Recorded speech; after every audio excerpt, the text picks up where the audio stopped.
Deception. Watch contracts and agreements. Sometimes they can be purposely misleading to snare your finances and your company. Sometimes they are written in terms that would turn off the average reader not to read it. If the terms don't get to you, then the number of words will. Take the time to read the whole thing properly with full understanding. Have a dictionary close by just in case you need it. Be careful how you write yours also. If you need help, get it. If you don't know where to get help, ask. You ever heard the term, if you don't know, you better ask somebody? It's worthwhile. To receive help from someone takes humility. Don't let pride and arrogance because of your position, be in an exalted one or not, don't let it get in your way of taking care of business properly. If you have to rush to make a decision, it may be better to do without the product or service. No one should have to be pressured for immediate decisions when their company or department is not in a crisis situation. Most times growth comes slowly. Slow progression can be for the good. It gives you the time to sort out the bugs and grow strong foundations. Proper leadership is very important. If the leadership is weak, then problems occur and the business can fail. God will give everyone a chance to recover themselves.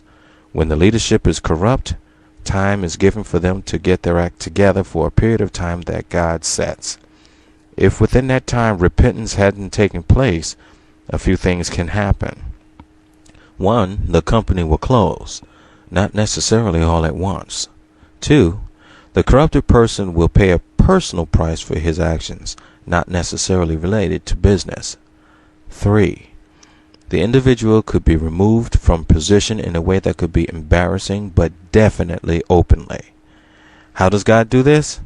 Any way He wants to. One example is using a person not thought to be a threat. A good example of this is in the book of Esther, the Bible. Given the account in a very brief fashion, she was one of the Israelites when they were held in captivity by King Ahasuerus, who ruled from India to Ethiopia. Another man, Haman, who was his right-hand man, looked to destroy all the Jews. It was Haman who set the law in motion through the approval of the king, that on a certain date that all the Jews would be attacked without mercy. This law could not be reversed, according to the way they had their laws done at the time. Time goes on and Esther becomes queen of Ahasuerus and finds out that this law has been put into effect. Esther was loved and respected by her king dearly. She eventually got word out to the king to show what Haman had planned to do. To follow through with this plan would also include killing the queen. The king granted the Queen Esther her wishes about the Israelites defending themselves freely and as a bonus, hang Haman.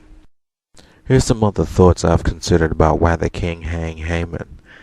And what I'm considering is this, is that Haman is out to kill a man the king just made an open honor amongst all his people and had Haman escort him through the streets. When you read the story, you'll be able to find out exactly what all the grand details are.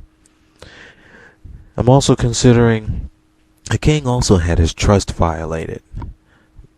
Not only his trust, but his resources, his finances were wasted in just trying to go after this one man, the vendetta that he has with one man. His personal trust, is also violated. His honesty was not a factor throughout this whole situation. It was only half a truth. Whereas it wasn't even so much as half a truth when you think about it. You only talk about one man that got on his nerves, and then he blamed it on a whole nationality of people. That's not a proper balance. So, with all that going on, these are the things that also be considered inside of a business.